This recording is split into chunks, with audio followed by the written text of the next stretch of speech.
जी अस्सलाम वालेकुम, क्या हाल है? सब लोग खैरियत से हैं। आज इमरान खान साहब से हुकूमत ने मुलाकात करवाने का वादा किया था, लेकिन उसके बाद गवर्नमेंट पीछे हट गई। पाकिस्तान तहरीक इंसाफ को खासी परेशानी हुई और उस पर उनको गुस्सा भी बहुत आया और साथ ही पार्टी ने यह फैसला कर लिया है कि कल 15 तारीख को इस्लामाबाद के अंदर रेड जोन में धरना होगा, एहतजाज होगा।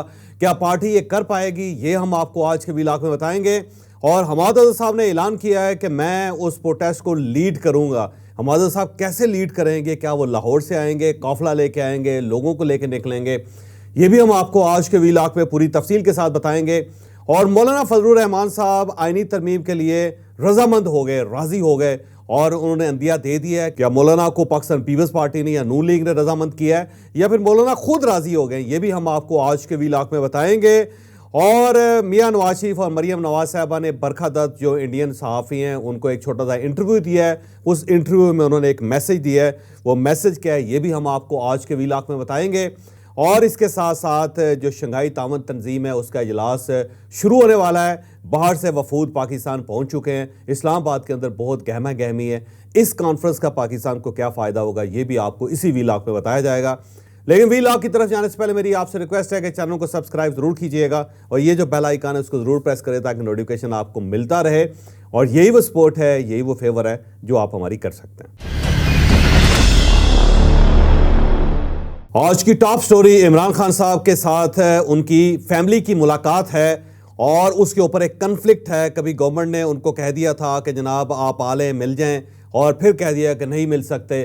तर्जुमान की तरफ से वजाहत आ गई कि जनाब इमरान खान साहब से मुलाकात नहीं हो सकती। पार्टी ने दूसरी तरफ से एहतजाज का पूरा प्लान बना लिया है और अब उस प्लान को कौन कौन लीड करेंगे टॉप स्टोरी है, लेकिन इसे हम थोड़ा सा आगे चल के आपके सामने रखेंगे।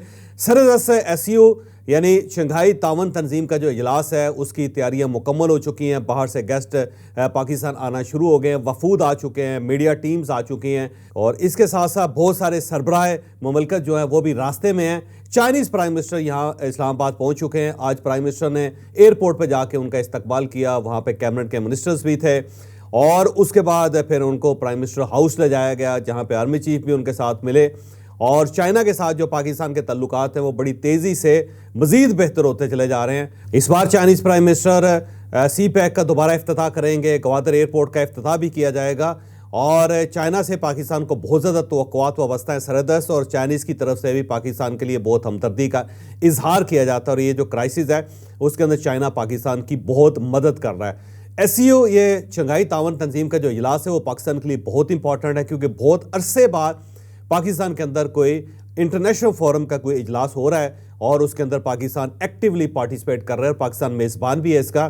फिर ये जो 12-13 ममालिक के सरबराहान हैं वो पाकिस्तान आ रहे हैं। यहाँ से ज़ाहिर पाकिस्तान के साथ तजारती तल्लुकात में भी इजाफा होगा, सियासी तल्लुकात में भी इजाफा होगा, कुछ MOUs साइन होंगे और पाकिस्तान का एक सॉफ्ट इमेज जो है पूरी दुनिया में जाएगा। लेकिन सवाल फिर वही पैदा होता है कि अगर सड़कों के ऊपर गर्मी होगी, यहाँ पे मारामारी होगी तो पाकिस्तान का सॉफ्ट इमेज पूरी दुनिया में कैसे जाएगा? आगे चल के आपको पाकिस्तान तहरीक इंसाफ की जो एक्टिविटी है उसके ऊपर बात करेंगे। लेकिन सरदस्त पाकिस्तान के अंदर एक बड़ी एक्टिविटी स्टार्ट हो चुकी है और इंटरनेशनल मीडिया, पूरी दुनिया का इंटरनेशनल मीडिया पाकिस्तान के ऊपर नजरें जमा कर इसमें बैठा हुआ है और लोग देख रहे हैं कि पाकिस्तान के अंदर अब होगा क्या।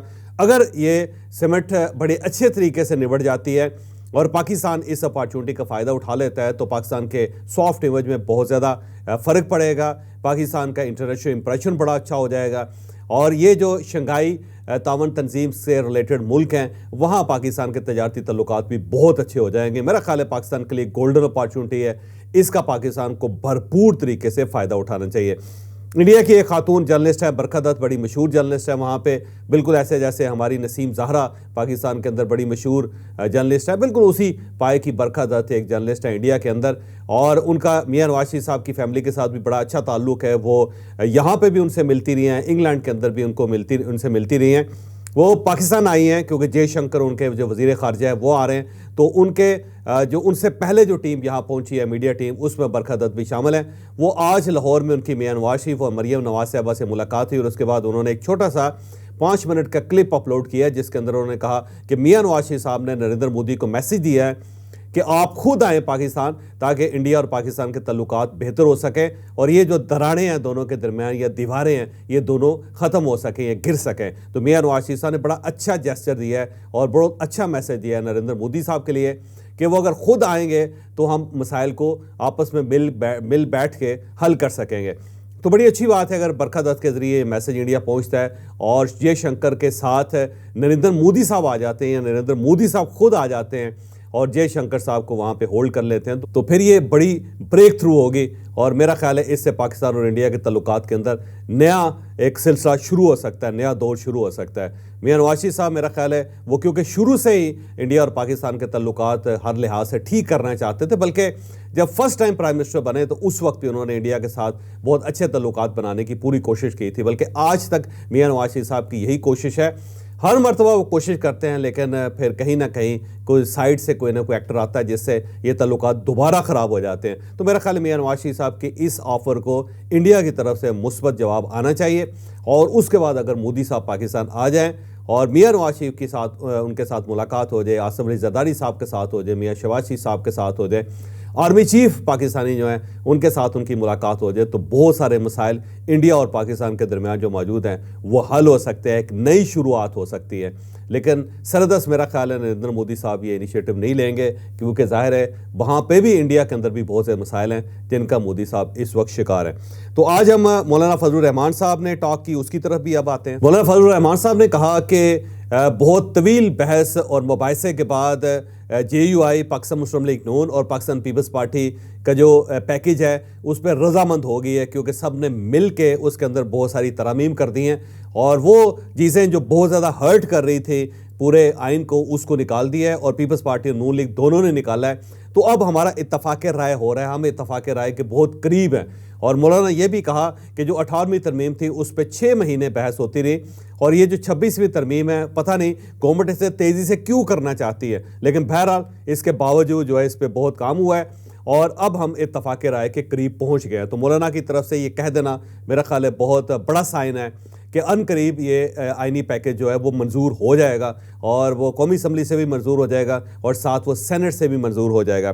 साथ ही मौलाना फजलुर रहमान साहब ने पाकिस्तान तहरीक इंसाफ से दरख्वास्त की कि ये जो 15 तारीख को यहाँ पे मुजाहरा करना चाहते हैं इस्लामाबाद, उसे कॉल ऑफ कर देना चाहिए क्योंकि यहाँ पे मेहमान हैं और पाकिस्तान का एक अच्छा इमेज पूरी दुनिया में जाना चाहिए। तो मौलाना की तरफ से ये तीसरी मरतबा पाकिस्तान तहरीक इंसाफ से दरख्वास्त की गई है या उनसे सिफारिश की गई है या उनको ये मशवरा दिया गया है, लेकिन मेरा नहीं ख्याल कि पाकिस्तान तहरीक इंसाफ मानेगी। क्यों नहीं मानेगी आगे चल के मैं आपको इसके बारे में मज़ीद भी बताता हूँ।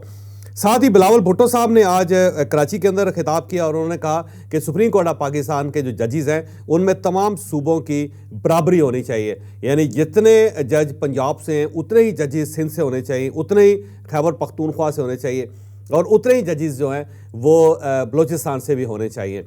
क्योंकि आज इजलास भी था जो तरमीम के ऊपर पार्लिमानी कमेटी बनी है उसके ऊपर और वहाँ पे ANP ने भी आईनी अदालत की तौसीक कर दी है, उससे तस्लीम कर लिया और कहा कि ये बहुत अच्छा सलूशन है, हमें आईनी अदालत की तरफ जाना चाहिए। लेकिन साथ ही उन्होंने एक और भी मुतालबा कर दिया, उन्होंने कहा जी खैबर पख्तूनख्वा के अंदर से खैबर निकाल दिया जाए, सिर्फ पख्तूनख्वा रखा जाए तो ये सूबा ज़्यादा बेहतर इसका नाम हो सकता है। पख्तूनख्वा पश्तून या पश्तो ज़बान की वजह से है क्योंकि सारा सूबा ही पश्तो ज़बान बोलता है, तो पख्तूनख्वा कह देना काफ़ी है, खैबर को निकाल देना चाहिए। तो उनकी तरफ से एक ये फरमाइश भी आ गई। अब मुझे नहीं मालूम कि इस फरमाइश पे अमल दरामद होता है या नहीं होता, लेकिन बहरहाल ANP की तरफ से एक दरख्वास्त या एक मुतालबा सामने आ गया। आज दिन के वक्त एक खबर आई कि गौहर खान साहब ने इमरान खान साहब के साथ मुलाकात के लिए एक ख़त लिखा है वज़ारत दाखिला को, वज़ीर दाखिला को, और उसमें दरख्वास्त की गई है कि पार्टी पूरी परेशान है, इमरान खान साहब की फैमिली परेशान है। बाहर ये ख़बरें गर्दिश कर रही हैं कि इमरान खान साहब की सेहत ठीक नहीं है और उन्हें डॉक्टर की ज़रूरत है, लिहाजा हम उन्हें देखना चाहते हैं कि वो जेल के अंदर सलामत हैं, उन्हें कोई इशू तो नहीं है, कोई बीमारी तो नहीं है, लिहाजा हमें अलाउ किया जाए कि हम इमरान खान साहब के साथ मुलाकात कर सकें। और उस ख़त में लिखा गया कि आप हमें इजाज़त दें, पार्टी के जो सरबराह हैं वो मुलाकात कर सकें या फिर उनकी फैमिली के जो कुछ लोग हैं जैसे नौरीन न्याजी साहबा हैं जो उनकी हमशीरा हैं, उनको अलाउ किया जाए कि वो जाके वहाँ मुलाकात कर सकें और उसके बाद बाहर आके बता सकें कि इमरान खान साहब की कंडीशन क्या है और साथ एक डॉक्टर भी भेजा जाए जो उनकी हेल्थ को चेक करके हमें बता सके, क्योंकि कारकुनों के अंदर और पार्टी के जो अहदेदार हैं उनके अंदर खासी इस वक्त सनसनी फैली हुई है, लोग बहुत ज़्यादा डिस्टर्ब है। और उसके बाद फिर गौहर खान साहब की वज़ीर दाखिला मोहसिन नकवी साहब से टेलीफोन पे बात भी हुई, और उसके बाद पाकिस्तान तहरीक इंसाफ ने डिक्लेयर कर दिया कि मोहसिन नकवी साहब ने हमारे साथ वादा कर लिया है कि आज किसी वक्त गौहर खान साहब और या नूरीर खान साहबा और उनके डॉक्टर की इमरान खान साहब के साथ मुलाकात हो जाएगी, बल्कि एक टाइम भी दे दिया गया था कि इस वक्त मुलाकात होगी और उसके बाद तसल्ली हो जाएगी, और फिर ज़ाहिर है उसके जवाब में पाकिस्तान तहरीक इंसाफ कल का जो धरना है उसे कॉल ऑफ कर देंगे।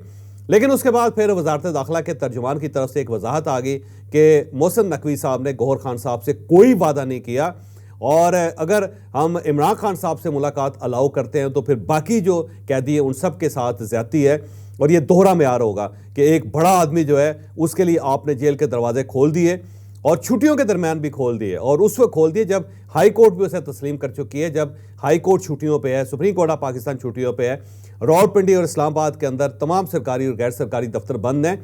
और उस दौरान भी अगर आपने इमरान खान साहब के साथ उनकी फैमिली की मुलाकात करवा दी या पार्टी के लीडर्स के साथ उनकी मुलाकात करवा दी, तो इसका मतलब ये हुआ कि फिर गवर्नमेंट दोहरे मेयार का शिकार है।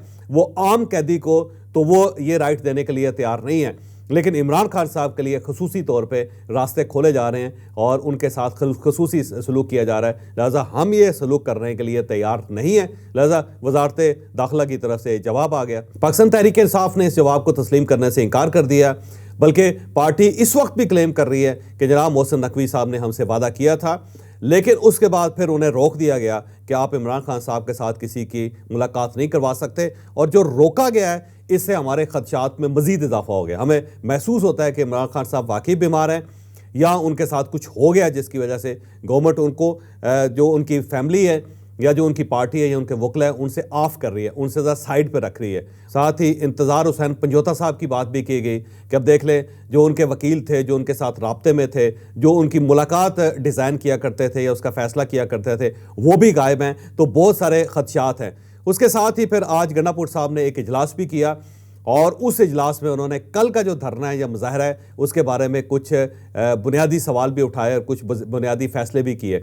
गंडापुर साहब ने सबसे पूछा कि किस किस्म का धरना होना चाहिए, कहाँ से काफ़िले आएंगे, कहाँ से लोग आएंगे, कौन लीड करेगा, और खैबर पख्तूनख्वा गवर्नमेंट से सब लोगों को क्या क्या तैयारियाँ चाहिए, क्या क्या मदद चाहिए।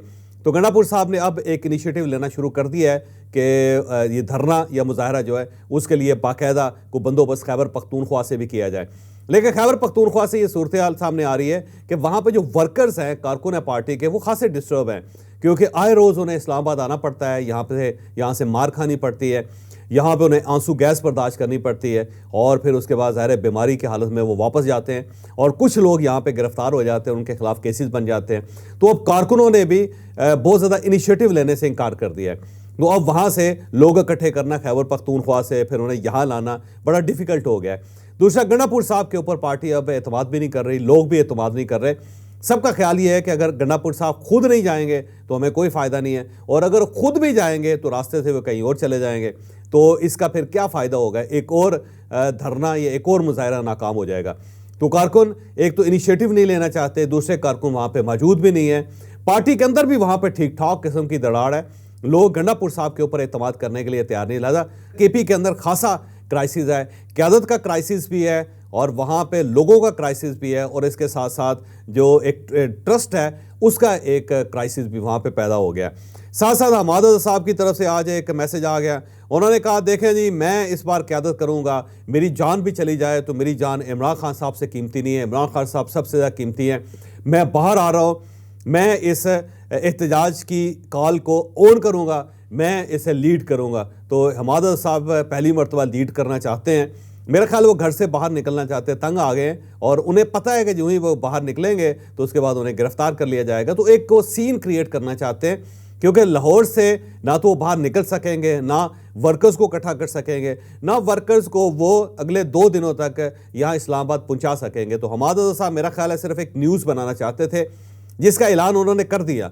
अब हमाद साहब अगर बाकी आना चाहते थे तो 1.5 साल बड़ा अरसा था, इस दौरान बहुत सारे मौके आए जब वो लीड कर सकते थे, लेकिन हमाद अज़हर साहब क्योंकि लीड नहीं करना चाहते थे, उन्हें अपनी जान और अपना आराम दोनों बड़ा प्यारा है, तो वो अंदर से बैठ के बड़े इंकलाबी किस्म के पैगाम देते हैं। तो एक और इंकलाबी पैगाम उन्होंने दे दिया, लेकिन मेरा नहीं ख्याल कि वो बाहर निकलेंगे, और अगर निकलेंगे तो इस बार डेफिनेटली वो पकड़े जाएंगे, और पकड़े जाएंगे तो उसके बाद आप देखिएगा एक लंबा प्रोसीजर है जिससे हमाद अज़हर साहब को गुजरना पड़ेगा। तो वो जो कह रहे हैं मैं क़यादत करूँगा, इसका एक तो मतलब ये हो सकता है कि पार्टी के अंदर कोई और शख्स मौजूद नहीं है जो क़यादत कर सके, और अल्टीमेटली हमाद अज़हर साहब को महसूस हुआ कि मुझे लीड करना चाहिए, क्योंकि ना वकास अकरम साहब आ रहे हैं, ना गौहर खान साहब आ रहे हैं, ना उमर अयूब साहब एक क़यादत कर रहे हैं, ना असद कैसर साहब क़यादत कर रहे हैं, ना अली मोहम्मद साहब कर रहे हैं, ना गंडापुर साहब कर रहे हैं। तो फिर हमाद साहब ने महसूस किया कि मुझे ही अपनी जान की कुर्बानी देनी पड़ेगी, मुझे ही अपने आराम को कुर्बान करना पड़ेगा। लेकिन मेरा नहीं ख्याल कि हमाद साहब के कहने पर लोग इकट्ठे हो सकेंगे और वो लाहौर से निकल सकेंगे और यहाँ इस्लामाबाद पहुँच सकेंगे, क्योंकि इस बार बड़ा क्लियर किस्म का मैसेज है कि किसी को नहीं छोड़ना। और साथ ही वजारत दाखिला ने कमिश्नर इस्लामाबाद को और IG इस्लामाबाद को लिख दिया है कि किसी किस्म का इल्लीगल या लीगल प्रोटेस्ट इस्लामाबाद के अंदर नहीं होना चाहिए। अगले 3 दिन इंतहाई सेंसिटिव हैं, लिहाजा इस सेंसिटिव शहर के अंदर जो सेंसिटिव किस्म की एक्टिविटी चल रही है उसको किसी शख्स को वायलेट करने की इजाज़त नहीं दी जाएगी। तो अब क्योंकि अफवाज पाकिस्तान इस वक्त एक्टिव है, रेंजर्स एक्टिव हैं, पुलिस एक्टिव है, साथ सिविल इंतज़ामिया भी एक्टिव है, तो मेरा नहीं ख्याल कि किसी को यहाँ ये मौका दिया जाएगा कि वो एक सीन क्रिएट कर सके। दूसरा, अगर आप ये सीन क्रिएट भी कर देंगे तो इमरान खान साहब के साथ ज़ाहिर है आपकी मुलाकात तो नहीं हो सकेगी। जहाँ इतना अरसा आपने इंतज़ार कर लिया है तो बेहतर है 3-4 दिन और इंतज़ार कर लें, उससे इमरान खान साहब के साथ आपकी मुलाकात भी हो जाएगी और ये जो पाकिस्तान की इज़्ज़त है उसका सवाल भी ख़त्म हो जाएगा। साथ ही ख्वाजा साद रफ़ीक साहब ने मशवरा दिया है कि अगर इमरान खान साहब से मुलाकात इशू है तो मुलाकात करवा दें, इसमें हर्ज क्या है। वैसे मैं ख्वाजा साद रफ़ीक साहब की इस बात से इत्तफ़ाक़ करता हूँ कि अगर मुतालबा सिर्फ इतना है कि इमरान खान साहब से मुलाकात करवाई जाए तो करवा दें, उसके अंदर हर्ज क्या है। वैसे क्यों गवर्नमेंट इसको हाइड करना चाहती है? मेरा ख्याल है शायद गवर्नमेंट से नहीं चाहती कि इमरान खान साहब को पार्टी को वाज़ेह मैसेज दे सकें, और अगर इस लेवल पे उन्होंने वाज़ेह मैसेज दे दिया तो फिर पाकिस्तान के लिए खासे मसाइल पैदा हो जाएंगे। इसलिए ख्वाजा साद रफ़ीक और इन जैसे दूसरे जो समझदार लोग हैं उनकी बात के ऊपर यकीन नहीं किया जा रहा और उनकी बात नहीं मानी जा रही। और दिन के वक्त अगर ये इम्कान मौजूद भी था कि इमरान खान साहब के साथ किसी की मुलाकात करवा देते हैं तो शाम तक ये इम्कान ख़त्म हो गया है। अब इमरान खान साहब के साथ जो मुलाकात है 21 अक्टूबर को ही हो सकेगी, और साथ ही एक मैसेज भी दिया गया पार्टी को कि जनाब जो करना है आपने कर लें। ये कॉन्फ्रेंस भी होगी और ये धरना भी नहीं हो सकेगा, और इमरान खान साहब के साथ जो मुलाकात है वो भी स्टेट ब्लैकमेल होकर नहीं करवाएगी। तो ये है अब तक की सूरत हाल। मुझे इजाज़त दीजिए, अगले व्लॉग में मुलाकात होगी।